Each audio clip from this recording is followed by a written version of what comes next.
നമസ്കാരം. ആപ്കി അദാലത്തിലേക്ക് നിങ്ങളെ സ്വാഗതം ചെയ്യുകയാണ്. ആപ്കി അദാലത്തിൽ സാധാരണ ഇവിടെ വരുന്നത് അധികാരത്തിന്റെ ഉന്നതിയിലുള്ള വലിയ വലിയ തീരുമാനങ്ങൾ എടുക്കുന്ന പ്രശസ്തരായ വ്യക്തികളാണ്. പക്ഷേ ഇവിടെ നോക്കുകയാണെങ്കിൽ ചിലർ നല്ല മനസ്സിനുടമകളാണ്. അവരെ ജനങ്ങൾ വളരെയധികം ഇഷ്ടപ്പെടുന്നു. പക്ഷെ ചില സമയങ്ങളിൽ അവരോട് പോലും ജനങ്ങൾ ചോദ്യം ചോദിക്കാൻ ആഗ്രഹിക്കുന്നു, കുറ്റങ്ങൾ ആരോപിക്കാറുണ്ട്. ഇന്ന് നമ്മുടെ മുന്നിൽ അങ്ങനെയൊരു വ്യക്തിയാണ് വരാൻ പോകുന്നത്.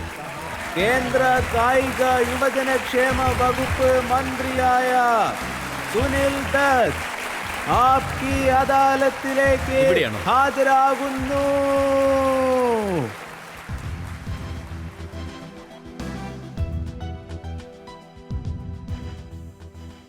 ഇവിടെയാണ് പ്ലീസ്. ആപ്കി അദാലത്തിൽ ഇന്നത്തെ വിചാരണ നമ്മൾ തുടങ്ങുന്നതിന് മുൻപ് ഇന്നത്തെ ജഡ്ജിയായ വൈസി ഹാലൻ അനുവാദം തരികയാണെങ്കിൽ ഇന്നത്തെ വിചാരണ നമുക്ക് തുടങ്ങാം. ഇന്നത്തെ വിചാരണ ആരംഭിക്കാവുന്നതാണ്.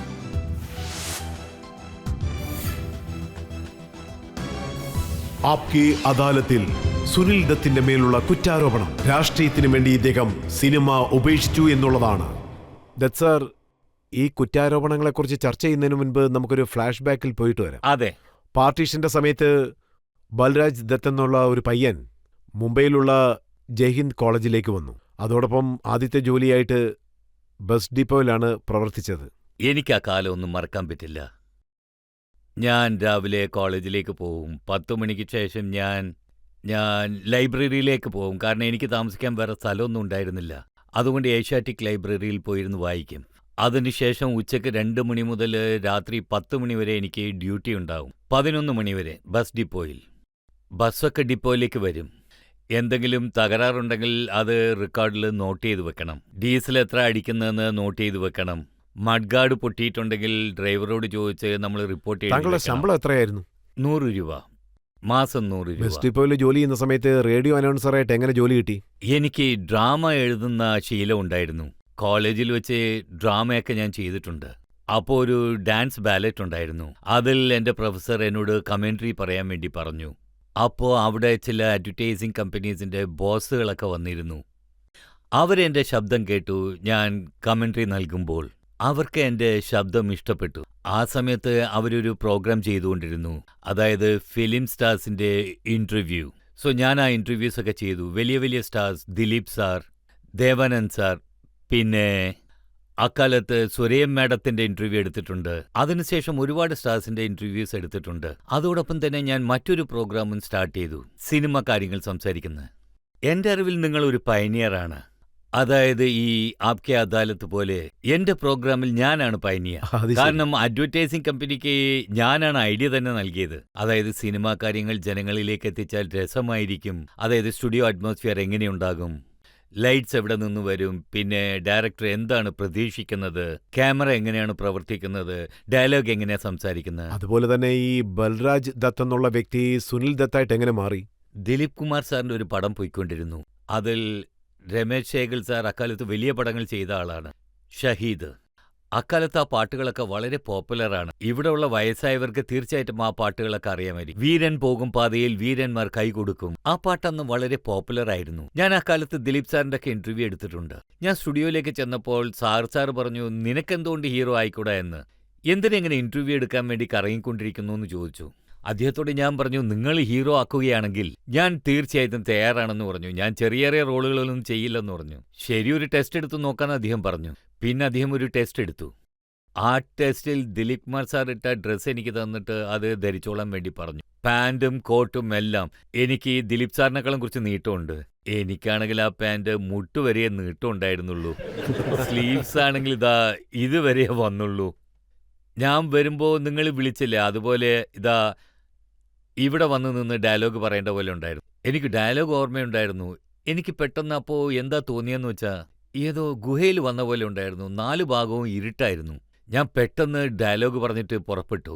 സോ അത് 1955 അപ്പം മുതൽ വണ്ടി പോയിക്കൊണ്ടിരിക്കുകയാണ്, പതുക്കെ പതുക്കെ.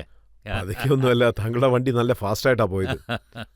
പക്ഷെ മദർ ഇന്ത്യ സിനിമയിലാണ് യഥാർത്ഥ സ്പീഡ് താങ്കളുടെ തുടങ്ങിയത്. അതെ. ആ റോൾ എങ്ങനെയാണ് താങ്കൾക്ക് ലഭിച്ചത്? ആ റോളിനെ കുറിച്ച് പറയണമെങ്കിൽ അതൊരു വിചിത്രമായ കഥയാണ്. അതിനു മുമ്പ് എൻ്റെ 2 പടങ്ങൾ തുടർച്ചയായിട്ട് ഹിറ്റായിരുന്നു. Ek Hi Raasta, B R Chopra സാറിൻ്റെത്. ഞാനതിൽ വർക്ക് ചെയ്തിരുന്നു. ആ പടത്തിൽ ഞാൻ അഭിനയിച്ചിരുന്നു. അശോക് കുമാർ സാർ ഉണ്ടായിരുന്നു, മീനാകുമാരി ഉണ്ടായിരുന്നു. ആ പടം സിൽവർ ജൂബിലി ആയിരുന്നു, ഏക് രാസ്ത. പിന്നെ സാധന പടം ചെയ്തുകൊണ്ടിരുന്നു ചോപ്ര സാറിന്റെ, അതും സിൽവർ ജൂബിലി ആയിരുന്നു. ഞാനപ്പോൾ ഷൂട്ടിങ്ങിലായിരുന്നു. എനിക്കൊരു ദിവസം മെസ്സേജ് വന്നു. മുക്രി എന്ന് പേരുള്ള ഒരു കോമഡിയൻ ഉണ്ടായിരുന്നില്ല, അദ്ദേഹം എൻ്റെ അദ്ദേഹം നല്ല comedian. സുഹൃത്തായിരുന്നു. അദ്ദേഹം വന്ന് പറഞ്ഞു, മെഹബൂബ് സാറ് നിന്നെക്കുറിച്ച് അന്വേഷിച്ചെന്ന്.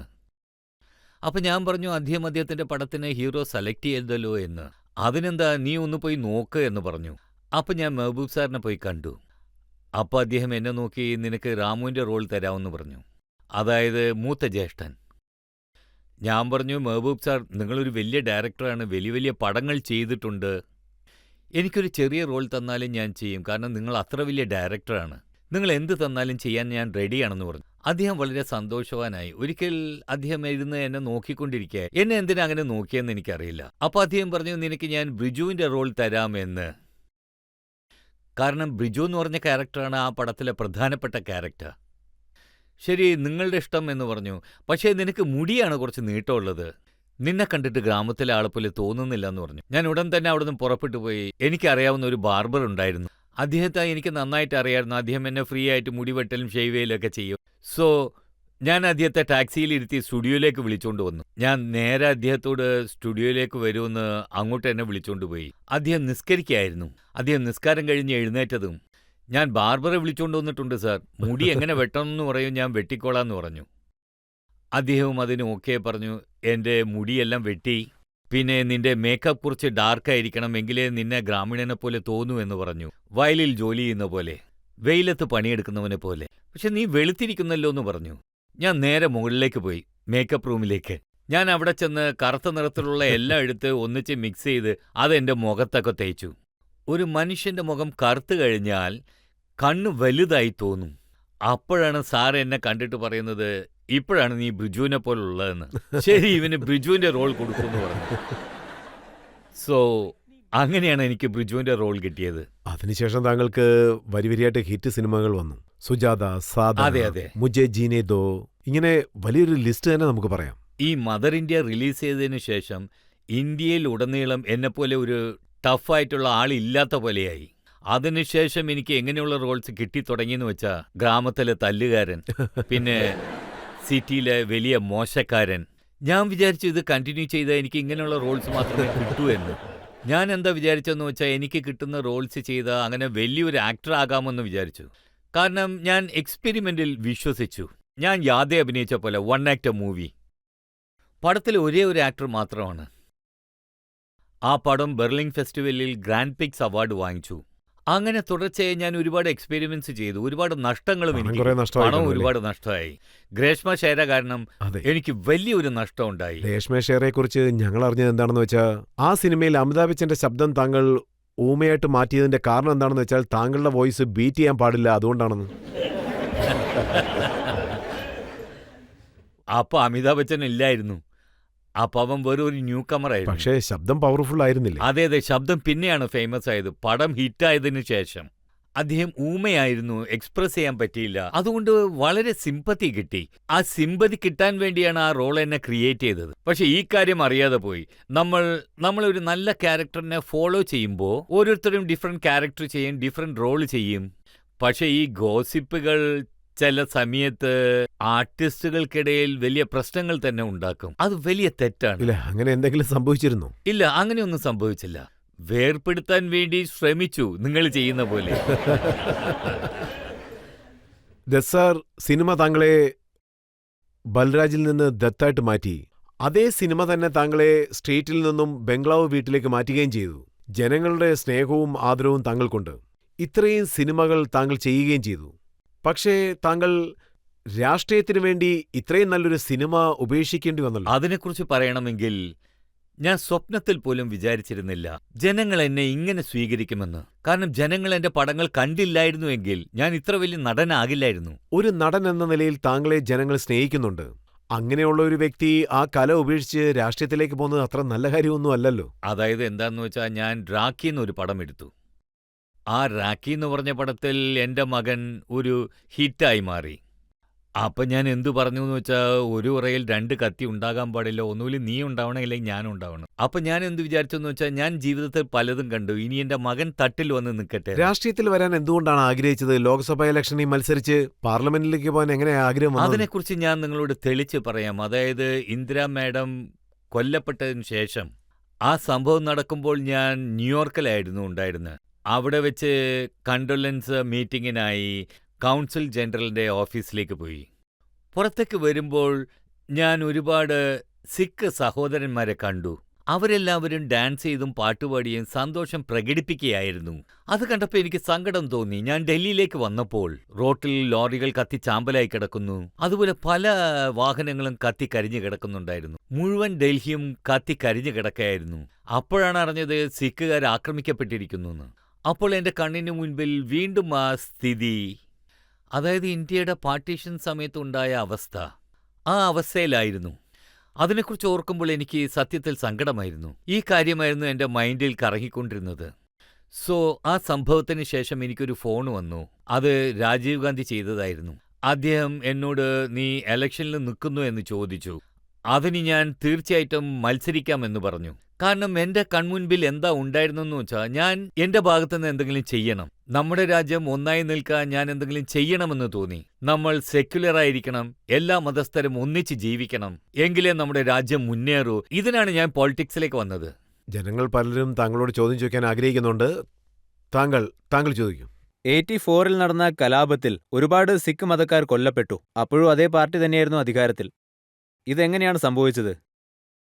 ഞാൻ എന്ത് ചെയ്തു എന്ന് വെച്ചാൽ as A member of parliament Congress MP ആയി. ഞാൻ എന്താ ചെയ്തതെന്ന് വെച്ചാൽ ഞാൻ നടന്നു തന്നെ അപ്പോ പഞ്ചാബിലേക്ക് ചോദിക്കുന്നത് എന്താണെന്ന് വെച്ചാൽ ഒരു കലാപത്തിന് കാരണമായ പാർട്ടിയിൽ താങ്കൾ പോയി ചേർന്നു. അതായത് ഒരു പാർട്ടിയിൽ ചിലരൊക്കെ തെറ്റ് ചെയ്യുന്നു, അതുകൊണ്ട് പാർട്ടിയുടെ ആദർശം തെറ്റാവില്ല. അത് ബേസിക്കലി സെക്യുലർ പാർട്ടിയാണ്. മാത്രമല്ല ഞാൻ സെക്യുലറിസത്തിൽ വിശ്വസിക്കുന്നവനുമാണ്. ഞാൻ ഗാന്ധിയുടെ പിൻഗാമിയാണ്.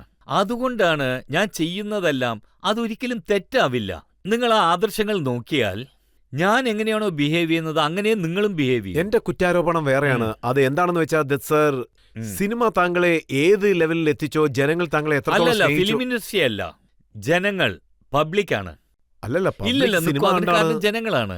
നിങ്ങളും ഇന്ന് ഈ നിലയിൽ നിൽക്കുന്നതിന്, ഇത്ര പോപ്പുലർ ആകുന്നതിന്, ഇത്ര വലിയ സ്റ്റുഡിയോ ഇട്ടതിന്, അതൊക്കെ ജനങ്ങളിൽ നിന്നാണ് നിങ്ങൾക്ക് കിട്ടിയത്. കാരണം ഇവരെല്ലാം നിങ്ങളെ കാണാൻ ഇഷ്ടപ്പെടുന്നു. ജനങ്ങളാണ് ഇതിന് കാരണം. സത്യം പറയണമെങ്കിൽ ഒരുപാട് പ്രോഗ്രാംസ് വരുന്നുണ്ട്, പക്ഷെ ജനങ്ങൾക്കത് ഇഷ്ടപ്പെടുന്നില്ല. അത് പെട്ടെന്ന് തീരും. പക്ഷെ നിങ്ങൾ കൊടി പിടിച്ചുകൊണ്ട് പല വർഷങ്ങളായില്ലേ? നിങ്ങൾ എല്ലാ റെക്കോർഡുകളും തകർത്ത് കളഞ്ഞു. പറയുകയാണെങ്കിൽ TV നെറ്റ്വർക്കിന്റെ മൊത്തം റെക്കോർഡുകളും നിങ്ങൾ തകർത്തു. സത്യമല്ലേ? അതുപോലെ തന്നെ താങ്കൾ ഒരു ഉയർന്ന സ്ഥാനത്തെത്തിയില്ലേ? അത് ആർക്കും തട്ടിപ്പറിക്കാൻ പറ്റില്ല. അങ്ങനെയൊന്നുമല്ല.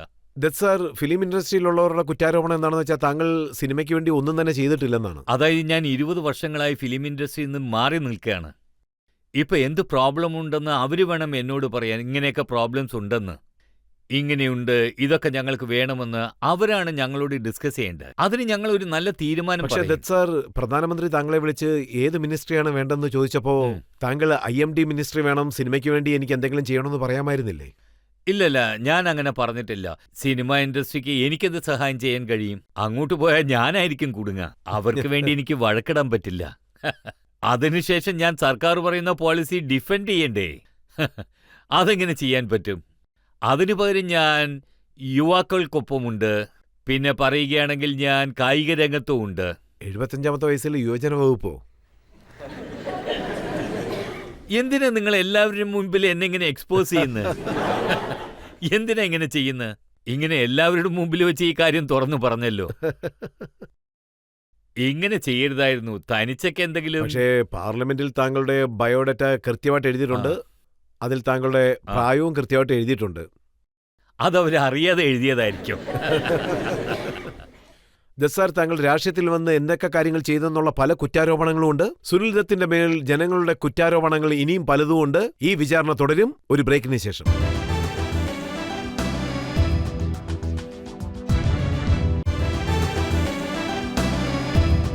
ആപ്കി അദാലത്തിൽ ഇന്ന് നിങ്ങളുടെ മുന്നിലിരിക്കുന്നത് ഫിലിം സ്റ്റാറും രാഷ്ട്രീയക്കാരനുമായ സുനിൽ ദത്താണ്.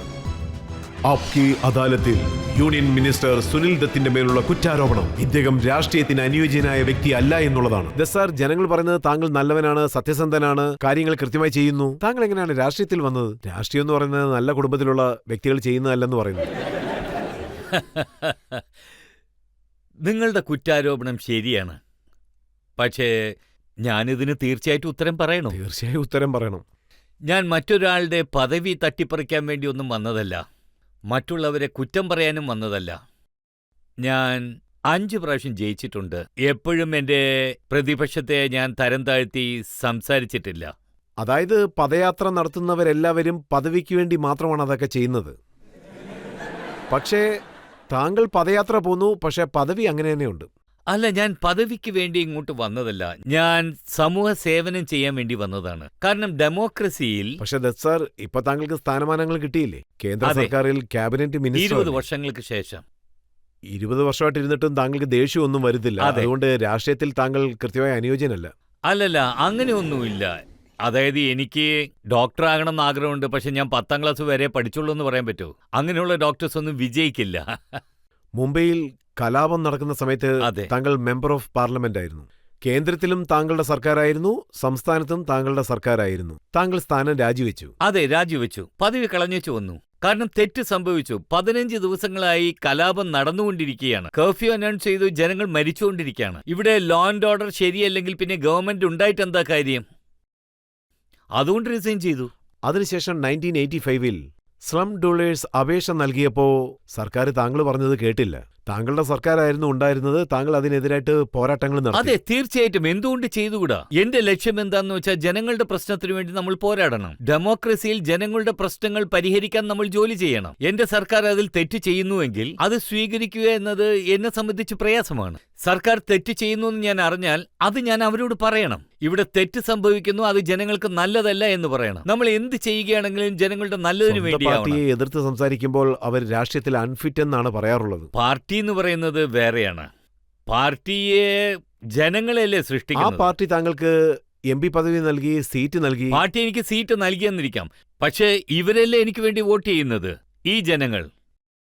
ഞാൻ ഇവരെ ശ്രദ്ധിക്കാതെ, ഇവരുടെ പ്രശ്നങ്ങൾ നോക്കാതെ ഞാൻ സീറ്റ് വാങ്ങിച്ചുകൊണ്ട് ഒരു പ്രയോജനവും ഇല്ല. ഞാൻ വിശദമായി പറയും. അതായത് എനിക്ക് ജനങ്ങളുടെ പ്രശ്നങ്ങൾ നിങ്ങളുടെ മുൻപിൽ എത്തിക്കാൻ കഴിഞ്ഞില്ലെങ്കിൽ മത്സരിക്കാൻ ഞാൻ അർഹനല്ല. എനിക്ക് സീറ്റ് വേണ്ട. ഞാൻ ഇതേ പറയൂ. ആ രാഷ്ട്രീയത്തിൽ താങ്കൾ സത്യസന്ധനായിട്ട് ഇരുന്നത് കൊണ്ടാണ് 15 മാസം താങ്കളുടെ മകൻ ജയിലിലിരിക്കേണ്ടി വന്നത്. ആയിക്കോട്ടെ, നമ്മുടെ ജീവിതത്തിൽ നടക്കുന്ന ചില കാര്യങ്ങൾ നമ്മൾ സഹിച്ചല്ലേ പറ്റൂ. ഞാനത് ആരോടും കൊട്ടിഘോഷിച്ച് പറഞ്ഞിട്ടില്ല, ഒന്നും ചെയ്തിട്ടുമില്ല. ആ വേദന ഞാൻ സ്വയം സഹിച്ചു. അവനങ്ങനെ ചെയ്തു, പക്ഷേ എനിക്കങ്ങനെ ഒന്നും ചെയ്യാൻ പറ്റില്ല. സോ പ്രശ്നങ്ങൾ നമ്മൾ ഫേസ് ചെയ്തേ പറ്റൂ. അതായത് ഞാൻ പാർട്ടീഷന് ശേഷം റോഡുകളിൽ പോരാടിക്കൊണ്ടിരുന്ന ജനങ്ങളെ എനിക്ക് പറഞ്ഞയക്കാൻ പറ്റുമെങ്കിൽ ഇതും ഞാൻ സഹിച്ചല്ലേ പറ്റൂ. അതായത് എൻ്റെ മകൻ 1.5 വർഷം ജയിലിൽ കഴിഞ്ഞു. എനിക്കവനോട് ഇതുമാത്രമേ പറയാൻ കഴിഞ്ഞുള്ളൂ, നീ എൻ്റെ മകനാണ്, എന്താണെങ്കിലും ഫേസ് ചെയ്യൂന്ന് പറഞ്ഞു. അവനും അങ്ങനെ ചെയ്തു. എനിക്ക് യഥാർത്ഥത്തിൽ സന്തോഷം തോന്നുന്നു. ഇപ്പോഴും അവൻ്റെ കേസ് നടന്നുകൊണ്ടിരിക്കുകയാണ്. അവന് അത്രയും ടെൻഷൻ ഉണ്ടായിരുന്ന സമയത്ത് പോലും അവൻ സ്വയം ഒരു സ്ഥാനം സൃഷ്ടിച്ചു ആസ് എൻ ആക്ടർ. അതൊരു വലിയ കാര്യമാണ്. നമ്മൾ ടെൻഷനായിരിക്കുമ്പോൾ, നമ്മുടെ തലയിൽ ഒരു ഭാരമുള്ളപ്പോൾ ആ വ്യക്തി ക്യാമറയുടെ മുൻപിൽ വന്ന് അഭിനയിക്കുക പ്രയാസമുള്ള കാര്യമാണ്. അതായത് സഞ്ജയ് ദത്ത് മൗറീഷ്യസിൽ എവിടെയോ ഷൂട്ടിങ്ങിലുള്ള സമയത്ത് അദ്ദേഹത്തെ താങ്കൾ ഇവിടേക്ക് വിളിച്ചിരിക്കുന്നു. അതെ, വിളിച്ചു. നീ ഉടൻ തന്നെ പുറപ്പെട്ടു വരണമെന്ന് പറഞ്ഞു. അവനും വന്നു. അവൻ ഗിൽറ്റിയായി ഫീൽ ചെയ്തിട്ടുണ്ടായിരുന്നെങ്കിൽ അവൻ വരില്ലായിരുന്നു. ഇവിടെ ചിലർ വിദേശത്തേക്ക് വർഷങ്ങളായി പോയി കറങ്ങിക്കൊണ്ടിരിക്കുകയാണ്. നീ വാന്നു പറഞ്ഞു, അവനും വന്നു. അദ്ദേഹം വന്ന ഉടനെ തന്നെ എയർപോർട്ടിൽ വെച്ച് അദ്ദേഹത്തെ അറസ്റ്റ് ചെയ്തു. ഏതോ ഒരു തീവ്രവാദി അറസ്റ്റ് ചെയ്യുന്ന പോലെ ആയിരുന്നു അവിടെ സംഭവിച്ചത്. അതെ, സത്യമാണ്. അങ്ങനെയാണ് ചെയ്തത്. അവരങ്ങനെയാണ് ചെയ്തത്. അദ്ദേഹത്തോട് വരാൻ പറഞ്ഞ് താങ്കൾ തെറ്റ് ചെയ്തതായിട്ട് താങ്കൾ തോന്നി? നോ, ഞാൻ എന്റെ ഡ്യൂട്ടിയാണ് ചെയ്തത്. എന്റെ സിൻസിയറിറ്റിയാണത്. നമ്മൾ സിൻസിയർ ആയിട്ടുള്ളവരാണ്. നീ പുറപ്പെട്ടു വാന്ന് പറഞ്ഞു. അവൻ പുറപ്പെട്ടു വന്ന് ഞങ്ങൾ സിൻസിയർ ആയതുകൊണ്ട് അവനെ ട്രീറ്റ് ചെയ്യേണ്ട ഉത്തരവാദിത്തം അവരുടേതാണ്. പറയുന്നത് താങ്കളുടെ മനസ്സിലാവുന്നുണ്ടോ? പാർട്ടിയുടെ സർക്കാരായിരുന്നു, താങ്കളുടെ പാർട്ടിയുടെ മുഖ്യമന്ത്രിയായിരുന്നു. അതെ, ആ വിഷയം എനിക്കറിയാം. അത് ഞാൻ തള്ളിക്കളയുന്നില്ല. പക്ഷേ നോക്കുകയാണെങ്കിൽ ഒരു നല്ല കവിതയുണ്ട്. कि वो अपनी खून न बदलेंगे, हम अपनी वजह क्यों बदलें? सुबह सर बन के क्यों पूछें कि हमसे सरगरां क्यों? ഞങ്ങളാണ്, അവരാണ്. അവർക്ക് വേണ്ടി ഞങ്ങൾ എന്തിനു മാറണം? ഞങ്ങൾ ആദ്യമേ ഒരു പാതയിലൂടെ പോയിക്കൊണ്ടിരിക്കുകയാണ്. ഞങ്ങൾ അതിൽ നിന്നും എന്തിനു മാറണം? താങ്കൾ ഒരു ഇന്റർവ്യൂവിൽ പറഞ്ഞിരുന്നു ശരത് പവാർ തന്റെ രാഷ്ട്രീയ ലാഭത്തിനു വേണ്ടി സഞ്ജയ് ദത്തിന്റെ മേൽ കേസിട്ടെന്ന്, അതായത് ജയിലിൽ അയക്കാൻ വേണ്ടി. ഇപ്പൊ അവരുടെ പാർട്ടിയോടൊപ്പം താങ്കളുടെ പാർട്ടിയും ചേർന്ന് ഇലക്ഷനിൽ നിൽക്കുമ്പോൾ താങ്കൾക്കത് ബുദ്ധിമുട്ടായിട്ട് തോന്നിയില്ലേ? ഇല്ല, ഞാൻ അങ്ങനെ പറഞ്ഞിട്ടില്ല. ഞാൻ ഒരിക്കലും ശരത് പവാർ കാരണമാണ് ഇങ്ങനെയൊക്കെ സംഭവിച്ചതെന്ന് പറഞ്ഞിട്ടില്ല. അത് ജനങ്ങൾ പറഞ്ഞു കാണും. എന്റെ വായിന്ന് അങ്ങനെ ഒരു വാക്ക് വരില്ല. കാരണം ഞാൻ അങ്ങനെ ചിന്തിക്കുന്ന ആളല്ല. അപ്പൊ എന്റെ സർക്കാരാണ് ഭരിച്ചുകൊണ്ടിരുന്നത്. എനിക്കറിയായിരുന്നു. കാരണം ഞാൻ അങ്ങനെ ചെയ്ത അത് സർക്കാരിന് ഇഷ്ടമാവില്ല എന്നറിയായിരുന്നു. എന്നിട്ടും ചെയ്തു. നമ്മുടെ പാത നമ്മൾ എന്തിനു മാറ്റണം? ഞാൻ ഒരിക്കലും അങ്ങനെ പറഞ്ഞിട്ടില്ല. അതായത് ഇദ്ദേഹമാണ് അത് ചെയ്തത്, അതുകൊണ്ട് അത് സംഭവിച്ചു. ആരെന്ത് ചെയ്യുന്നുവോ അവരവരുടെ ജോലി നോക്കുന്നു. ആസ് എ ഫാദർ ഞാൻ എന്റെ ഡ്യൂട്ടി ചെയ്തു. ഇപ്പോൾ നിങ്ങൾ എന്നോടൊരു ചോദ്യം ചോദിക്കുന്നു എങ്കിൽ ആസ് എ ഫാദർ ഞാൻ ചെയ്ത കാര്യം ശരിയാണോ ഇല്ലയോ എന്ന് അതിനു വേണമെങ്കിൽ എനിക്ക് ഉത്തരം പറയാൻ പറ്റും. അവരെക്കുറിച്ച് ഞാൻ എന്തിനു ഒരു കാര്യം ചോദിക്കുകയാണ്, ആസ് എ പൊളിറ്റീഷ്യനായിട്ട് താങ്കൾ താങ്കളുടെ ജോലി കൃത്യമായിട്ട് ചെയ്യുന്നുണ്ടോ? എന്നുവെച്ചാ ഏതെങ്കിലും ഒരു പൊളിറ്റിക്കൽ ലീഡർ ഉണ്ടെങ്കിൽ അവരുടെ പാർട്ടിയുടെ മുഖ്യമന്ത്രി, അവരുടെ പാർട്ടിയുടെ നേതാക്കന്മാർ ആരെങ്കിലും ഇതുപോലൊരു കേസ് വരുന്ന സമയത്ത് പാർട്ടിയെ എതിർത്ത് പോരാട്ടം നടത്തുവോ അതോ പാർട്ടിയിൽ നിന്ന് പുറത്തേക്ക് വരുമോ? എന്തിന്? സഞ്ജുവിന് ഇങ്ങനെയൊക്കെ സംഭവിച്ചപ്പോൾ എന്റെ മകന് അപ്പോ കോൺഗ്രസ് സർക്കാരാ ഉണ്ടായിരുന്നത്. വ്യക്തികളല്ല പ്രധാനം, പാർട്ടിയുടെ ആദർശങ്ങളാണ്. അപ്പൊ ഞാൻ കോൺഗ്രസ് വിട്ട് വന്നില്ലല്ലോ. അപ്പൊ ഞാൻ കോൺഗ്രസ് വിട്ട് വരണമായിരുന്നു അല്ലേ? ഞാൻ കോൺഗ്രസിൽ ഒരു വ്യക്തി പോലുമില്ല. കോൺഗ്രസിന്റെ ആദർശത്തോടു കൂടിയാണ് ഞാനുള്ളത്. അപ്പൊ ഇതിന്റെ ഉത്തരവാദിത്വം ആർക്കാണെന്നാണ് പറയുന്നത്? കേസ് ഇട്ടു, അതുപോലെ ജയിലിലേക്ക് അയച്ചു, ഇപ്പോഴും കേസ് നടന്നുകൊണ്ടിരിക്കുകയാണ്. അതിന്റെ ഉത്തരവാദിത്വം ആർക്കാണ്? ആ ഉത്തരവാദിത്വം എന്ന് പറയുകയാണെങ്കിൽ ഞാൻ എന്റെ വിധിയെന്ന് മാത്രമേ പറയൂ. എന്റെ ജീവിതത്തിൽ ഇങ്ങനെ സംഭവിക്കണമെന്നുണ്ട്, അതുപോലെ അത് സംഭവിച്ചു. സംഭവിക്കാൻ പോകുന്ന കാര്യം ആരെക്കൊണ്ട് തടയാൻ പറ്റും? ഇങ്ങനെ സംഭവിക്കണമെന്നുണ്ടെങ്കിൽ ആർക്കത് തടയാൻ പറ്റും? എന്റെ വിധിയിൽ അത് എഴുതിയിട്ടുണ്ട്. നീ ഇതൊക്കെ ഫേസ് ചെയ്യണം, നിന്റെ മകൻ ജയിലിലേക്ക് പോകും, അതും നീ അനുഭവിക്കണം. എല്ലാം ഞാൻ സഹിച്ചു. ഞാൻ ആരെയും കുറ്റം പറഞ്ഞില്ലല്ലോ. അങ്ങനെ പറഞ്ഞിരുന്നെങ്കിൽ എനിക്ക് എന്താ ലഭിക്കുക? പറയൂ. അതായത് ജനങ്ങളെങ്കിലും സത്യം എന്താണെന്ന് മനസ്സിലാക്കും. ജനങ്ങൾക്ക് അതറിയും. ഇടക്കിടക്ക് അവരോട് പറയേണ്ട കാര്യമില്ല. അവർക്ക് എന്നെക്കുറിച്ച് വളരെ നന്നായിട്ട് അറിയാം. എന്റെ ഭാര്യയ്ക്ക് ഈ രാജ്യത്തോട് എത്ര സ്നേഹമുണ്ട്, ഞങ്ങൾ എന്തൊക്കെ ചെയ്തിട്ടുണ്ടെന്ന് ഇവിടെ ഉള്ള എല്ലാവർക്കും അറിയാം. നമ്മുടെ ജീവിതത്തിൽ വെറും പൂക്കൾ മാത്രമേ ഉള്ളൂ, മുള്ളുകളില്ലാന്ന് വിചാരിച്ചു. പെട്ടെന്ന് മുള്ളുകൾ വന്നപ്പോൾ നടക്കാൻ പ്രയാസമുണ്ട്. പക്ഷേ താങ്കളുടെ ജീവിതത്തിൽ സംഭവിച്ചതുപോലെ വേറെ ആരുടെയും ജീവിതത്തിൽ സംഭവിച്ചു കാണില്ല. അതെ, അതും സത്യം തന്നെ. പക്ഷെ അതിനൊരു കവിതയുണ്ട്. कांटों से भी निभा के जा रहा हूं मैं, है नहीं? എല്ലാം ഫേസ് ചെയ്തല്ലേ പറ്റൂ. ദസാർ, താങ്കൾ രാഷ്ട്രീയത്തിൽ ഉണ്ടായിരിക്കണമെങ്കിൽ താങ്കൾ പലതും കോംപ്രമൈസ് ചെയ്യേണ്ടി വരുമെന്ന് തോന്നുന്നു. താങ്കളോട് ചോദിക്കാൻ പല ചോദ്യങ്ങളും ഇനിയുണ്ട്, പല കുറ്റങ്ങളും ആരോപിക്കാനുണ്ട്. ഈ വിചാരണ തുടരും ഒരു ബ്രേക്കിന് ശേഷം.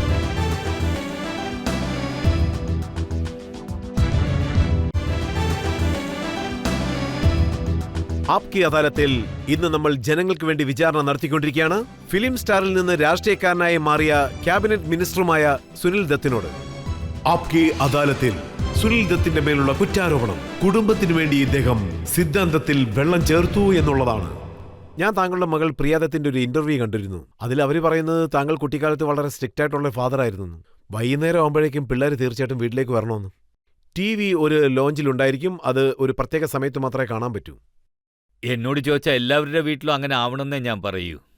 കാരണം നമ്മൾ ഒരു വലിയ വീട്ടിലാണ് താമസിക്കുന്നതെന്ന് കുട്ടികൾ മനസ്സിലാക്കാനേ പാടില്ല. അവർക്ക് റൂമിൽ TV, പുറത്ത് TV എന്ന്. കാരണം എൻ്റെ അഭിപ്രായത്തിൽ പറയുകയാണെങ്കിൽ, അതായത് കുട്ടികൾ വൈകുന്നേരം വീട്ടിലേക്ക് വരുമ്പോൾ അവർക്ക് ഒരു നല്ല സിറ്റുവേഷൻ ഉണ്ടാകണം. പക്ഷെ താങ്കൾക്ക് തോന്നിയില്ലേ താങ്കളുടെ മകനെ വളർത്തിയ രീതി അത്ര ശരിയായില്ലെന്ന്? ചില കുട്ടികൾ വളരെ സോഫ്റ്റ് ആയിരിക്കും, മറ്റു ചിലർ അഗ്രസീവ് ആയിരിക്കും. അങ്ങനെയിരിക്കെ ഒരിക്കൽ ഞാൻ സഞ്ജയിനെ കൈയോടെ പിടികൂടി. എന്നെ കാണാനായി ഡയറക്ടേഴ്സും പ്രൊഡ്യൂസേഴ്സും ഒരുപാട് പേര് വരും. അവരൊക്കെ അവനെ ഓമനിക്കും, അതായത് സഞ്ജയ് എൻ്റെ മകനായതുകൊണ്ട്. അങ്ങനെ ഒരിക്കൽ അവരെൻ്റെ ഡ്രോയിങ് റൂമിൽ ഇരിക്കുകയായിരുന്നു. വരുന്നവർ സിഗരറ്റൊക്കെ വലിക്കും, അവരത് റൂമിന് പുറത്തേക്ക് വലിച്ചെറിയുകയും ചെയ്യും. അങ്ങനെ ഞാൻ ഒരിക്കൽ നോക്കുമ്പോൾ അവൻ ഗാർഡനിൽ താഴെ കിടക്കുകയാണ്. പക്ഷെ താഴെ നിന്നും പുക വരുന്നു. ഞാൻ നോക്കുമ്പോ അല്ല എന്താ ഇത്, ഞാൻ അവനെ തള്ളിമാറ്റി എന്താ കാര്യമെന്ന് നോക്കുമ്പോ അവൻ സിഗരറ്റ് വലിക്കായിരുന്നു, ഇങ്ങനെ വിരലിനിടയിൽ വെച്ചുകൊണ്ട്. അത് കണ്ടിട്ട് നീ ചെയ്യുന്നത് വലിയ തെറ്റാണെന്ന് ഞാൻ അവനോട് പറഞ്ഞു. ഇങ്ങനെ സിനിമാക്കാർ ഇടയ്ക്കിടയ്ക്ക് ഇങ്ങോട്ട് വന്നാൽ ഇവൻ ചീത്തയാവുമല്ലോ. അതിനുശേഷം ഞങ്ങൾ അവനെ സനാവറിലേക്ക് അയക്കാമെന്ന് തീരുമാനിച്ചു. അവനെ സനാവറിലേക്ക് അയച്ചു. Boarding school. അതെ, ബോർഡിംഗ് സ്കൂളിലേക്ക്. അദ്ദേഹം അവിടെ പോയി ഡ്രഗ്സ് ഉപയോഗിക്കാൻ തുടങ്ങി. അത് വലിയൊരു പ്രശ്നമായി മാറി. എന്റെ അഭിപ്രായത്തിൽ ആ ശീലമൊന്നും അവനില്ല. കാരണം അവൻ അമ്മയുമായി അത്ര അടുപ്പത്തിലായിരുന്നു. അമ്മയ്ക്കും അങ്ങോട്ട് അതുപോലെയായിരുന്നു. അതുകൊണ്ട് ആ ഡെത്ത് അവന് സഹിക്കാൻ പറ്റുന്നതായിരുന്നില്ല. അതായത് പറയുകയാണെങ്കിൽ എന്താ സംഭവിച്ചതെന്ന് വെച്ചാൽ, ഞങ്ങൾ അവരെ അമേരിക്കയിൽ നിന്ന് ഇങ്ങോട്ട് വിളിച്ചുകൊണ്ട് വന്നു. ബ്രീച്ച് കാൻഡിയിലായിരുന്നു. സുഖമില്ലാത്തതുകൊണ്ട് ബ്രീച്ച് കാൻഡി ഹോസ്പിറ്റലായിരുന്നു. പിന്നെ എനിക്ക് നല്ല ഓർമ്മയുണ്ട്. 7th May 1981 സഞ്ജുവിന്റെ പടം റിലീസ് ആകാനിരിക്കെ, റോക്കിയാണ് അദ്ദേഹത്തിന്റെ അതെ, ആദ്യത്തെ സിനിമ. അവന്റെ ആദ്യത്തെ പടം. നിങ്ങൾക്ക് തന്നെ അറിയാം, ഒരു ആർട്ടിസ്റ്റിന്റെ ആദ്യത്തെ പടം എന്ന് പറയുമ്പോൾ പറയുകയാണെങ്കിൽ അത് വളരെ പ്രധാനപ്പെട്ട ഒന്നാണ്. ഒരു ആർട്ടിസ്റ്റിന് വലിയ ഒരു വലിയ കാര്യമാണ് കാര്യമാണ് അത്. പ്രത്യേകിച്ച് അച്ഛന് അതെ അത് അതെ, വലിയ നിങ്ങൾ കാര്യമാണ്. പറയുന്നത് ശരിയാണ്. അപ്പോ എൻ്റെ ഭാര്യ എന്നോട് പറയുകയാണ്, ഞാൻ തീർച്ചയായിട്ടും പ്രീമിയർ കാണാൻ പോകുമെന്ന്. ഞാൻ ശരിയെന്ന് പറഞ്ഞു. ഡോക്ടറോട് ഞാൻ പെർമിഷൻ വാങ്ങിയിട്ട് ഞാൻ ആംബുലൻസ് റെഡിയാക്കി, സ്ട്രെച്ചറിൽ വെച്ച്, ഞാൻ വീൽ ചെയർ പോലും റെഡിയാക്കിയിരുന്നു.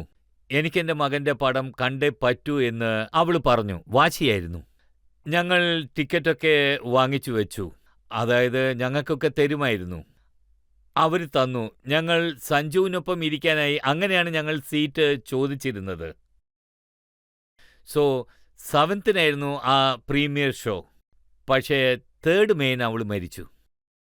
അപ്പോൾ അവന് ഒന്നും അറിയില്ലായിരുന്നു. അവൻ വെറും ഒരു ചെറിയ കുട്ടിയായിരുന്നു. അപ്പോൾ കരയണോ അതോ പടത്തിൻ്റെ റിലീസായതുകൊണ്ട് സന്തോഷിക്കണോ? അങ്ങനെ വലിയ പ്രയാസത്തോടു കൂടിയാണ് അവൻ്റെ കരിയർ തുടങ്ങിയത്. അവനെ ഞാൻ തെറ്റു പറയില്ല. കാരണം അങ്ങനെയുള്ള വേദന വേറെ ആർക്കെങ്കിലും ആയിരുന്നെങ്കിൽ അവർ ആത്മഹത്യ ചെയ്തേനെ. ഒരു ഇംപ്രഷനുണ്ട് അദ്ദേഹത്തെക്കുറിച്ച്, സഞ്ജയ് ദത്തിനെക്കുറിച്ച്. പബ്ലിക് മൈൻഡിൽ ഇത് തീർച്ചയായിട്ടും ഉണ്ട്. അതായത് അണ്ടർവേൾഡിലുള്ളവർക്കും അദ്ദേഹത്തിനും എന്തോ കണക്ഷൻ ഉള്ളതായിട്ട് എല്ലാവരും കരുതുന്നു.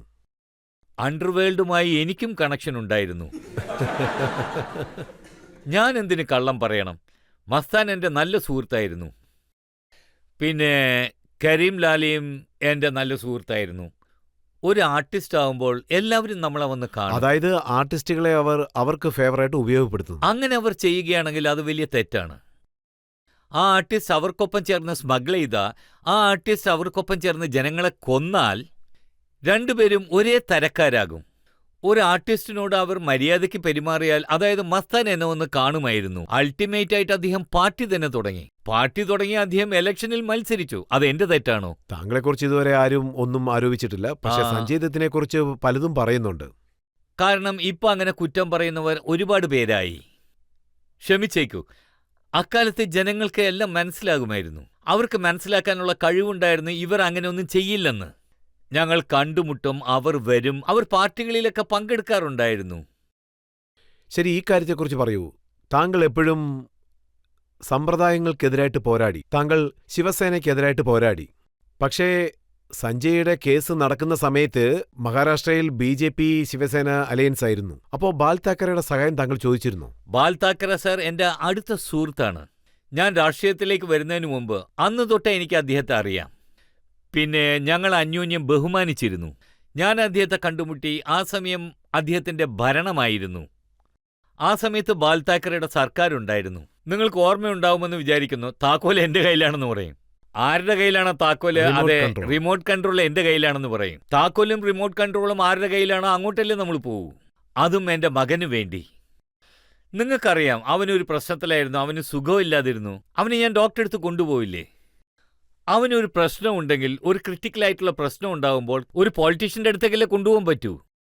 അതായിരുന്നു കാരണം. ഇങ്ങനെ താങ്കൾക്ക് തോന്നിയില്ലേ ആശയങ്ങളെ കോംപ്രമൈസ് ചെയ്യേണ്ട? അല്ലല്ല, അങ്ങനെയൊന്നുമല്ല. അങ്ങനെയായിരുന്നെങ്കിൽ ഞാൻ അദ്ദേഹത്തിന്റെ പാർട്ടിയിൽ ചേർന്നേനെ. നിങ്ങൾ എന്റെ മകനെ സഹായിച്ചു, ഞാൻ നിങ്ങളുടെ പാർട്ടിയിൽ ചേരാമെന്ന് പറഞ്ഞേനെ. അതായത് ഞാൻ അങ്ങനെ ഒരു കോംപ്രമൈസും ചെയ്യുന്നില്ലായിരുന്നു. എന്താണെന്ന് വെച്ചാൽ അടുത്ത ഇലക്ഷനിൽ ബാൽ താക്കറെ താങ്കളോട് നിൽക്കരുതെന്ന് പറഞ്ഞു. അതുകൊണ്ടാണ് താങ്കൾ നിന്നില്ലെന്നാണ്? അല്ലല്ല, 2 ഇലക്ഷനിലും അവർക്ക് എതിരായിട്ടാണ് ഞാൻ നിന്നത്. അവരുടെ കാൻഡിഡേറ്റിന് ഓപ്പോസിറ്റ് ആയിട്ട്. 99 ഞാൻ മത്സരിച്ചു, ഇപ്പോഴും മത്സരിച്ചു. അപ്പം നിന്നില്ലല്ലോ. ഞാൻ അപ്പം നിൽക്കാത്തതിന് കാരണം എന്റെ ലീഡർഷിപ്പ് അത് അലോ ചെയ്തില്ല. അതായിരുന്നു കാരണം. അത് ശരിയായിട്ടുള്ള സമയമല്ലെന്ന് എനിക്കപ്പോ തോന്നി. പക്ഷെ ഞാൻ പാർട്ടി വിട്ടു വന്നില്ല. എനിക്കിപ്പോഴും ഓർമ്മയുണ്ട്. അതായത് നരസിംഹറാവു സാർ, ഞാൻ ഹോസ്പിറ്റലായിരുന്നു, നിന്റെ പേര് ഞാൻ അനൗൺസ് ചെയ്യാൻ പോവാണെന്ന് പറഞ്ഞു. ഞാൻ പറഞ്ഞു ഞാൻ മത്സരിക്കുന്നില്ല എന്ന്. അതിനുശേഷം മിസ്റ്റർ പാൽ താക്കറെ എന്നെ സംബന്ധിച്ചിടത്തോളം, എനിക്കറിയാവുന്നിടത്തോളം അദ്ദേഹം ഒരു നല്ല ലീഡറാണ്. അദ്ദേഹം അങ്ങനെ ഒരു കണ്ടീഷനും ഇട്ടിരുന്നില്ല. ഞാൻ നിനക്ക് വേണ്ടി ഇത് ചെയ്യാൻ, നീ ഇലക്ഷനിൽ നിൽക്കില്ല എന്നൊന്നും പറഞ്ഞില്ല. എന്റെ അഭിപ്രായത്തിൽ ചെറിയ ആളുകളെ ഇങ്ങനെയൊക്കെ ചെയ്യൂ. അദ്ദേഹം അങ്ങനെ ഒന്നും പറഞ്ഞില്ല. പക്ഷേ താങ്കളുടെ പാർട്ടിയിൽ തന്നെ താങ്കൾ ഇലക്ഷനിൽ നിൽക്കാൻ പാടില്ലെന്ന് കരുതുന്ന പലരും ഉണ്ട്. എനിക്കറിയാം, എന്റെ പാർട്ടിയിൽ തന്നെ ചില ആളുകളുണ്ട്, അവര് തന്നെ എന്നെ പരാജയപ്പെടുത്തും. ഇപ്പോ അതേ പൊളിറ്റീഷ്യൻസ് തന്നെ താങ്കളുടെ പാർട്ടിയിൽ ചേർന്ന് ഇലക്ഷനിൽ നിൽക്കുന്നുണ്ട്. ഞാൻ ഒരു പൊളിറ്റീഷ്യനെ കുറിച്ചും ഒന്നും പറഞ്ഞില്ല. നിങ്ങൾ എന്തിനാ എന്റെ വായിന്ന് പേര് കൊണ്ടുവരണമെന്ന് വിചാരിക്കുന്നേ? എനിക്കറിയാവുന്നത് പറയുന്നു. അതായത് ആ സമയത്ത് മഹാരാഷ്ട്രയിൽ താങ്കളുടെ പാർട്ടിയുടെ ലീഡർ വന്ന് പറയൂ. താങ്കൾ പേര് പറഞ്ഞില്ലെങ്കിൽ ഞാനും പറയാൻ പോകുന്നില്ല. പക്ഷെ സത്യം എന്താണെന്ന് വെച്ചാൽ ആ സമയത്ത് താങ്കളുടെ പാർട്ടിയിൽ ഉണ്ടായിരുന്ന പൊളിറ്റീഷ്യൻ അദ്ദേഹം വീണ്ടും താങ്കളുടെ പാർട്ടിയോടൊപ്പം ചേർന്ന് ഇലക്ഷനിൽ മത്സരിക്കുകയാണ്. അത് പാർട്ടിയുടെ തീരുമാനമാണ്, പൊളിറ്റിക്കൽ ലീഡേഴ്സ് എടുത്ത തീരുമാനം. ഞാനൊരു ഗ്രേറ്റ് ലീഡർ ഒന്നുമില്ല, ഞാനൊരു ചെറിയ സിപ്പായാണ്. അത് നിങ്ങൾക്ക് തന്നെ അറിയാമല്ലോ. സർ, താങ്കൾ സിനിമയിൽ വിജയിച്ചിരിക്കുന്നു, രാഷ്ട്രീയത്തിൽ വിജയിച്ചിരിക്കുന്നു. പക്ഷേ സ്പോർട്സ് മിനിസ്റ്റർ ആയതിനു ശേഷം ആ ഡിപ്പാർട്ട്മെന്റിൽ പല അഴിമതികളും നടന്നതായി ജനങ്ങൾ കരുതുന്നുണ്ട്. അതിനെക്കുറിച്ച് പല ചോദ്യങ്ങളും നമുക്ക് ചോദിക്കണം. അതിനു മുൻപ് ഒരു ഇടവേള ആവശ്യമുണ്ട്. വീണ്ടും കാണാം.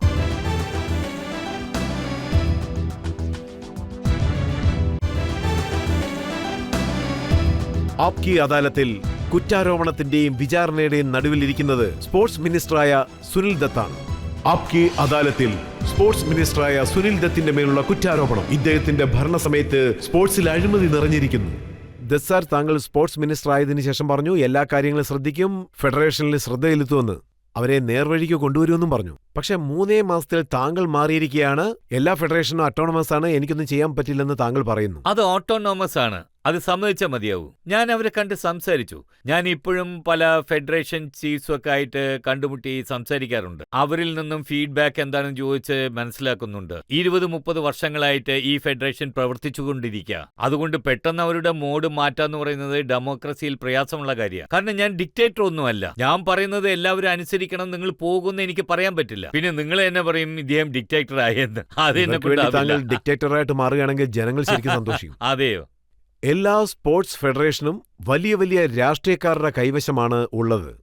പ്രിയരഞ്ജൻ രാജ് മുൻഷി 10 വർഷമായിട്ട് ഫുട്ബോൾ ഫെഡറേഷന്റെ ചെയർമാനാണ്. താങ്കളുടെ കോൺഗ്രസ് പാർട്ടിയുടെ നേതാവാണ്, മിനിസ്റ്ററാണ്.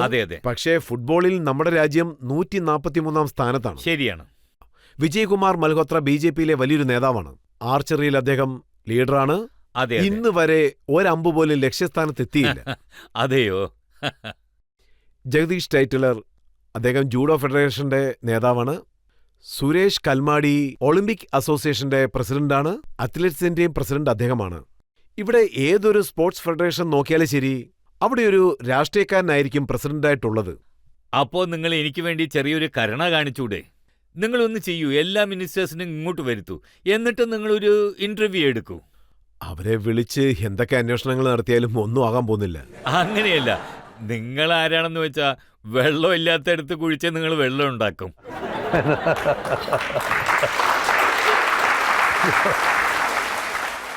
താങ്കൾ ചോദിക്കും.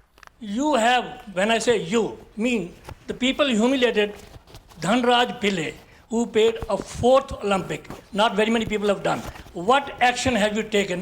The people who disarmed, the people who made him to sit down. അത് സത്യമാണ് ദത്ത് സാർ. ജനങ്ങൾ ധൻരാജ് പിള്ളയെ കണ്ണീരോടുകൂടി കാണുമ്പോൾ മനസ്സ് ശരിക്കും വേദനിക്കുകയാണ്. ആ സമയത്ത് താങ്കളെപ്പോലുള്ളവർ എന്തെങ്കിലുമൊക്കെ ചെയ്യണം. എനിക്ക് തന്നെ നാണക്കേടാണ്. അതായത് ഒരു അത്ലറ്റിനെ ആരെങ്കിലും അപമാനിച്ചാൽ, എനിക്ക് അങ്ങനെ തോന്നിയാൽ, അതായത് അത്ലറ്റിനെ അപമാനിച്ചു എന്ന് അങ്ങനെ തോന്നിയാൽ ഞാൻ തീർച്ചയായും ഗ്രാമത്തിലേക്ക് പോവില്ല. പക്ഷെ ഞാൻ അവിടെ പോയി ഓരോ അത്ലറ്റിനെയും കണ്ടു. ഞാൻ തറയിൽ ഇരുന്നു കൊണ്ട് അവർ കളിച്ച ആ മാച്ച് മുഴുവൻ കണ്ടു, പൂർണ്ണമായും കണ്ടു. പറയുകയാണെങ്കിൽ അത് ലണ്ടർ ബുക്തി. അവർ ആദ്യത്തെ മാച്ച് കളിക്കുമ്പോൾ ഞാൻ തറയിലിരിക്കുകയായിരുന്നു. പക്ഷേ ഇവിടെ ദത്ത് സാർ, ഞാൻ ആ റിപ്പോർട്ട് വായിച്ചപ്പോ താങ്കളെയും ഹ്യൂമിലേറ്റ് ചെയ്തതായിട്ടാണ് എനിക്ക് മനസ്സിലായത്. താങ്കൾ താമസിക്കേണ്ട സ്ഥലം ആ മെയിൻ കോംപ്ലക്സിൽ നിന്നും വളരെ ദൂരെ ആയിരുന്നെന്നാണ് ഞാൻ അറിഞ്ഞത്. അല്ല, ഞാൻ അങ്ങനെയല്ല. ഞാൻ വേറെ ഹോട്ടലിൽ താമസിച്ചു. എനിക്ക് അങ്ങനെയുള്ള കോംപ്ലക്സ് ഒന്നുമില്ല. പക്ഷേ ഇത് സത്യമാണോ കള്ളമാണോ? അല്ല, അവിടെ എല്ലാവരും ഓരോരോ ഹോട്ടലിലാണ് താമസിച്ചത്. അവിടെ ഉണ്ടായിരുന്ന പ്ലേയേഴ്സ് അവരെന്താ പറയുന്നതെന്ന് വെച്ചാൽ, ആദ്യമായി ഒരു മിനിസ്റ്റർ പ്ലേയേഴ്സിനോടൊപ്പം ഫോട്ടോ എടുത്തു, അതായത് വിളിച്ച് എല്ലാവരുടെയും കൂടെ ഫോട്ടോ എടുത്തെന്ന്. ആദ്യമായിട്ടാണ് ഒരു മിനിസ്റ്റർ പ്ലേയേഴ്സിനോടൊപ്പം ചിരിച്ച് സംസാരിച്ചതെന്നും പറയുന്നു. താങ്കൾ അവരെ എൻകറേജ് ചെയ്തെന്നും പറയുന്നു. ശരിയാണ്. ഇത് സത്യമല്ലേ?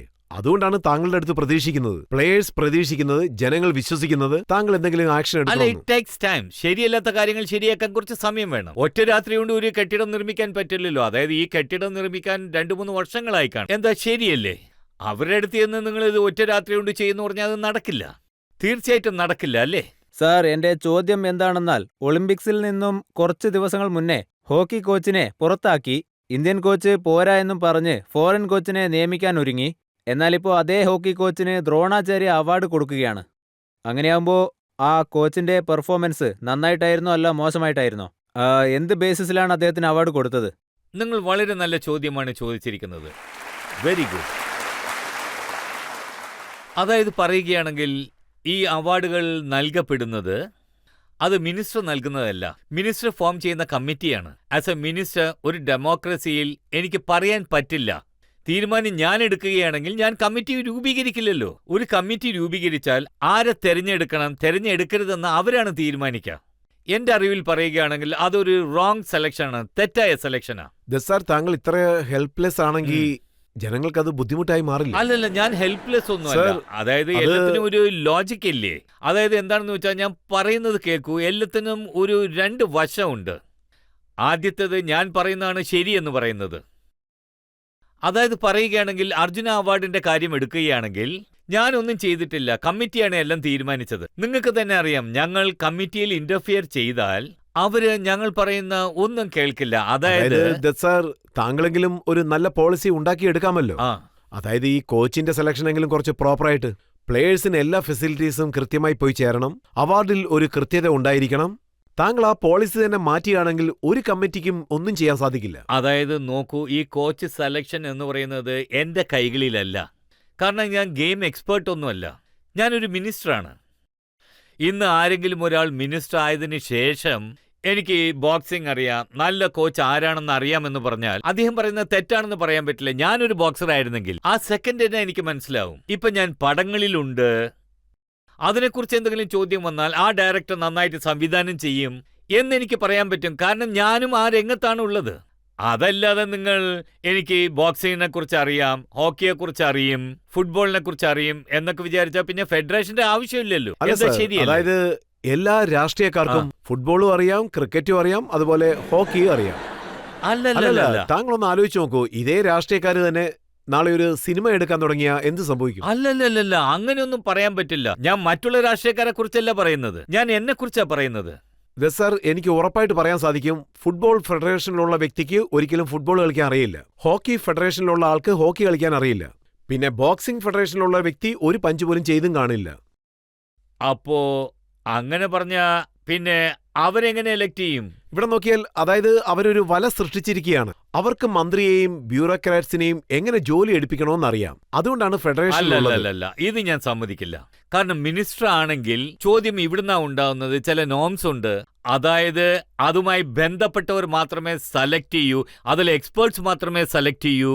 ഇപ്പോ ഇന്നുള്ള ഫെഡറേഷൻ എങ്ങനെയാണെന്ന് വെച്ചാൽ, അതായത് ഒളിമ്പിക്സിൽ കൽമടിയില്ലേ, അദ്ദേഹത്തിന്റെ ജനറൽ സെക്രട്ടറി, അദ്ദേഹം ഒരു ഷൂട്ടറാണ്, അദ്ദേഹത്തിന് അവാർഡ് ലഭിച്ചിരിക്കുന്നു. എന്ന് വെച്ചാൽ അദ്ദേഹം ഒരു ഷൂട്ടർ നോക്കിയാണെങ്കിൽ ഷോ പീസ് 2-3 വെക്കാം. അല്ല, അങ്ങനെ അത് കാണിക്കാൻ വേണ്ടിയാണ്. അതുപോലെ തന്നെയാണ് ഹോക്കി. ഇന്ത്യൻ ടീമും അങ്ങനെയാണ്, 2-3 കാണിക്കാൻ വേണ്ടി ഷോ പീസ് വെക്കാറുണ്ട്. പക്ഷേ യഥാർത്ഥത്തിൽ നിയന്ത്രിക്കുന്നവർക്ക് ആർക്കും സ്പോർട്സിനെ കുറിച്ച് ഒന്നും തന്നെ അറിയില്ല. ഇത് എല്ലാ ഗെയിംസിലും ഉള്ളൊരു സംഭവമാണ്. അല്ലല്ല, ഞാൻ നിങ്ങൾക്ക് പറഞ്ഞുതരാം, അവർക്ക് അതിനെക്കുറിച്ച് ഒന്നും അറിയില്ല.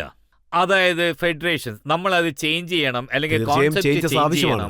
ഈ ഫെഡറേഷൻ നടത്തുന്നവരുടെ മൊത്തം സമയം നോക്കുകയാണെങ്കിൽ കളിക്കാരെ എങ്ങനെ പ്രോഗ്രസ് ചെയ്യണമെന്നൊന്നും അവർക്ക് അറിയില്ല.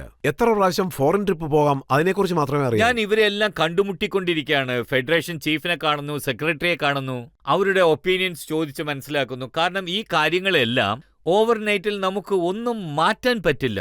ആദ്യം നമ്മൾ അതിനെക്കുറിച്ച് മനസ്സിലാക്കണം, അവരുടെ പോയിന്റ് ഓഫ് വ്യൂ എന്താണെന്ന് അറിയണം, നമ്മുടെ പോയിന്റ് ഓഫ് വ്യൂസ് പറയണം, അതിനുശേഷം ഒരു പോളിസി ഉണ്ടാവും, അത് കഴിഞ്ഞിട്ട് അത് ഇംപ്ലിമെന്റ് ചെയ്യാൻ പറ്റൂ. ഇത് വളരെ നല്ല കാര്യമാണ്. ജനങ്ങൾ ഇത് മനസ്സിലാക്കാൻ തുടങ്ങിയിരിക്കുന്നു. ഈ ഫെഡറേഷൻസിൽ എന്തൊക്കെ കുറവുകളുണ്ട്, പ്രശ്നങ്ങളുണ്ട്, അത് എങ്ങനെ പരിഹരിക്കണം, പ്രത്യേകിച്ച് പ്ലേയേഴ്സിന് നന്മ ലഭിക്കണം, അതാണ് ഞങ്ങളുടെ ലക്ഷ്യം. സർ, താങ്കൾ സത്യത്തിൽ യഥാർത്ഥ സ്പോർട്സ്മാനെ കാണുകയാണെങ്കിൽ അവിടെ ഫെഡറേഷന്റെ ആൾക്കാർ ഇല്ലെങ്കിൽ സത്യസന്ധമായിട്ട് കാര്യങ്ങൾ താങ്കൾക്ക് മനസ്സിലാവും. സ്പോർട്സ്മാനെ കണ്ടുമുട്ടിയതിനെ കുറിച്ച് നമ്മുടെ റത്തോർ സാർ പറഞ്ഞിട്ടുണ്ട്. അദ്ദേഹം സ്റ്റേറ്റ്മെന്റ് നൽകിയിട്ടുണ്ട്. അതായത് എല്ലാ ഫെഡറേഷനുകളും നന്നായി പ്രവർത്തിക്കുന്നു, അതൊരു നല്ല കാര്യമാണ്, അദ്ദേഹത്തിനും സഹായം ലഭിച്ചു എന്ന് പറഞ്ഞിരിക്കുന്നു. അദ്ദേഹമാണ് പറഞ്ഞത്. വേണമെങ്കിൽ ഒരു എക്സെപ്ഷണൽ കേസായി. അല്ല, അങ്ങനെ നോക്കുകയാണെങ്കിൽ ഞാനൊരു കാര്യം പറയാം. ഇത് തീർച്ചയായിട്ടും പറഞ്ഞേ പറ്റൂ. ഇത് വളരെ പ്രധാനപ്പെട്ട ഒരു കാര്യമാണ്. ആ കാര്യങ്ങളെല്ലാം നമ്മൾ മനസ്സിലാക്കിയിട്ട് റിഫോംസ് കൊണ്ടുവരണം. റിഫോംസ്, അതായത് അത് എങ്ങനെ ഉണ്ടാവണമെന്ന് വെച്ചാൽ പ്ലേയേഴ്സിന് അതുകൊണ്ട് അതായത് ഗുണമുണ്ടാവണം. 100 കോടി ജനങ്ങളുള്ള സ്ഥലത്ത് ഒരു മെഡൽ വരികയാണെങ്കിൽ അത് രാജ്യത്തിന് വലിയ അപമാനമല്ലേ? അതെ സാർ, അപമാനം തന്നെയാണ്. അതെ, അത് തീർച്ചയായിട്ടും അപമാനമാണ്. വലിയ അപമാനം. അത് അപമാനം തന്നെ. അതായത് ചോദ്യം എന്താണ് ഉയരുന്നതെന്ന് വെച്ചാൽ, ഞാൻ എന്താ പറയാൻ ഉദ്ദേശിക്കുന്നതെന്ന് വെച്ചാൽ, this is not fair on your part. മിനിസ്റ്ററായി 3 മാസത്തിനകം തന്നെ ഓവർനൈറ്റ് എല്ലാം മാറ്റാൻ പറഞ്ഞാൽ എങ്ങനെയാണ്? അല്ലല്ല, ഓവർനൈറ്റ് മാറ്റാൻ ഞാൻ പറയുന്നില്ല. പക്ഷെ ഞാൻ പറയുന്നത് അല്ലെങ്കിൽ താങ്കളെ 3 മാസം കൊണ്ട് മാറ്റാൻ പറ്റുന്ന ഒരാൾ നിങ്ങൾ വിളിച്ചുകൊണ്ടുവരൂ. ഞാൻ തീർച്ചയായിട്ടും അദ്ദേഹത്തിന് സല്യൂട്ട് അടിക്കാം. താങ്കളെപ്പോലുള്ള ഒരാൾ ഇവിടെ ഇരിക്കുന്നില്ലേ, ഇവര് വേണമെങ്കിൽ എന്റെ ഒപ്പം വരട്ടെ, അവരോട് വരാൻ പറയൂ, അവര് പറയുന്നത് ഞാൻ ചെയ്യാം. എല്ലാം മാറിക്കഴിഞ്ഞാൽ ഐ സല്യൂട്ട് ദാറ്റ് മാൻ. അദ്ദേഹത്തിന് എന്റെ പദവി ഞാൻ ഇപ്പൊ തന്നെ നൽകാം. അങ്ങനെയല്ല, ശ്രമിക്കാമെന്നെങ്കിലും താങ്കൾക്ക് വാക്ക് നൽകാൻ സാധിക്കും. അല്ല, ഞാൻ ഇതൊന്നും വെറുതെ പറയല്ല. നിങ്ങൾ പറയൂ, ഏതെങ്കിലും ഒരു മിനിസ്റ്റർ നെഹ്റു സെന്റർ പോയി വിസിറ്റ് ചെയ്തു, പറയൂ. എനിക്ക് നിങ്ങളോട് ചോദ്യം ചോദിക്കാമല്ലേ? തീർച്ചയായിട്ടും ചോദിക്കും സർ. ശരി പറയൂ. ഏത് സ്പോർട്സ് മിനിസ്റ്ററാണ് നെഹ്റു സ്റ്റേഡിയം സന്ദർശിച്ച് നമ്മുടെ ഒളിമ്പിക് പ്ലേയേഴ്സ് എല്ലാം ഏത് അവസ്ഥയിലാണ് ഉള്ളതെന്ന് പോയി നോക്കിയിട്ടുണ്ടോ? ഇപ്പൊ നിങ്ങൾ അവിടെ പോയി കാണൂ. ആരോടെങ്കിലും പോയി നോക്കാൻ പറയൂ. നിങ്ങളുടെ ക്യാമറാമാനെ അയക്കൂ. അവിടെ എന്താ സ്ഥിതി എന്ന് പോയി നോക്കാൻ പറയൂ. ഇംപ്രൂവ്മെന്റ്സ് ഒരുപാടുണ്ട്. ഒളിമ്പ്യൻസിനെ കുറിച്ച്, പ്ലേയേഴ്സിനെ കുറിച്ച് ചിന്തിച്ചില്ലായിരുന്നെങ്കിൽ ഞാൻ എന്തിനാ അവർക്ക് വേണ്ടി $50 ഇൻക്രീസ് ചെയ്തു? അവിടെ കാര്യങ്ങൾ തെറ്റായി സംഭവിക്കുന്നുവെന്ന് എനിക്കറിയാം. അതൊക്കെ ശരിയാക്കാൻ നിങ്ങൾ പറയുന്ന പോലെ ഒറ്റ രാത്രി കൊണ്ട് ഒരു മിനിസ്റ്റർക്ക് മാറ്റാൻ കഴിയുമെന്ന് നിങ്ങൾ വിചാരിക്കരുത്. അതിനേക്കാൾ ഞാനൊരു ഡോണോ ഡിക്റ്റേറ്ററോ ആയിരുന്നെങ്കിൽ ഞാൻ എല്ലാം ക്ലിയർ ചെയ്ത് അവിടെയുള്ള സ്റ്റാഫ്സിനെ മുഴുവൻ മാറ്റി അവിടെയുള്ള എല്ലാ കാര്യങ്ങളും മാറ്റിയേനെ. പക്ഷെ ഡെമോക്രസിയിൽ അങ്ങനെയൊന്നും സംഭവിക്കില്ലല്ലോ. നിങ്ങൾ തന്നെ എന്നെ വഴക്ക് പറയും, നിങ്ങൾ എല്ലാവരും വഴക്ക് പറയും. ഇവന്റെ മനസ്സിൽ എന്താ വിചാരം, ഇവനെന്താ വലിയ ഇതാണോ എന്ന് ചോദിക്കും. ശരിയല്ലേ? സ്പോർട്സിൽ മാറ്റങ്ങൾ കൊണ്ടുവരാൻ വേണ്ടി ശ്രമിക്കുകയാണെങ്കിൽ ജനങ്ങൾ താങ്കളെ പ്രശംസിക്കും. അല്ലല്ല, അങ്ങനെ അതിലൊരു സംശയമില്ല. തീർച്ചയായിട്ടും സംഭവിക്കില്ല. ഞാൻ ഉറപ്പിച്ചു പറയാം. ഇങ്ങനെയുള്ള കാര്യങ്ങളൊക്കെ നിങ്ങൾ അവരെ പഠിപ്പിച്ചു കൊടുക്കൂ, ഡിക്റ്റേറ്ററെ കുറിച്ച്. പിന്നെ എല്ലാവരും ഡിക്റ്റേറ്റർ ആയിട്ട് മാറും.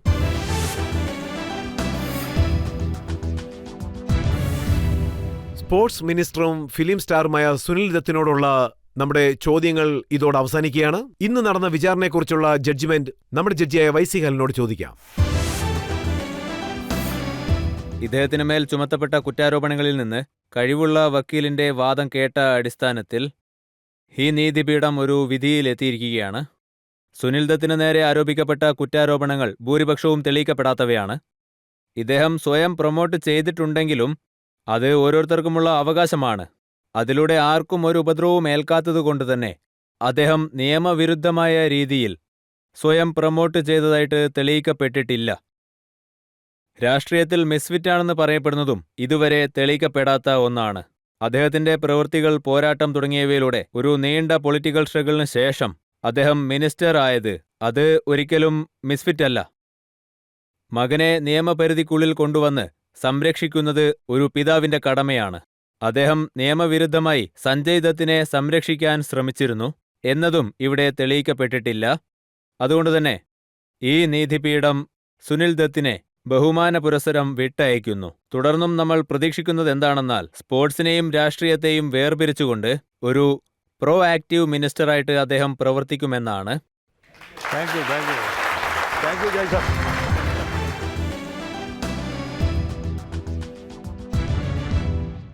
ആപ്കി അദാലത്തിൽ ഇന്ന് നമ്മൾ വിചാരണ നടത്തിയത് ഫിലിം സ്റ്റാറും പൊളിറ്റീഷ്യനുമായ സുനിൽ ദത്തിനോടാണ്.